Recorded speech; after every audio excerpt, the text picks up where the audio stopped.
হ্যাঁ। এখন আর দেরি নয়, ধরবো তোরা হাতে হাতে ধরবো।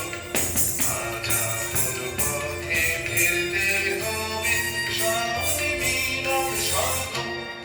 এখন আর দেরি নয়, ধরবো তোরা হাতে হাতে ধরবো।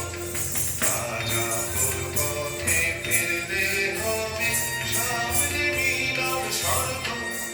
ওরে ওই উঠেছে শঙ্খ বেজে, উল্ল দুয়ার মন্দিরে যে, লগ্ন বয়ে যায় মাঝে ভাই, কোথায় পূজার অর্ঘ। এখন যার যা কিছু আছে ঘরে, সাজা পূজার থালার পরে, আত্মদানের উৎস ধারায় অন্যর পট ভরব। আজ দিতেও হবে, আজ দিতেও হবে, দেরি কেন করিস তবে, মাঝে যদি হয় বেঁচে নে, বলবে হয়তো বলবো। এখন আর দেরি নয়, ধরবো তোরা হাতে হাতে ধরবো।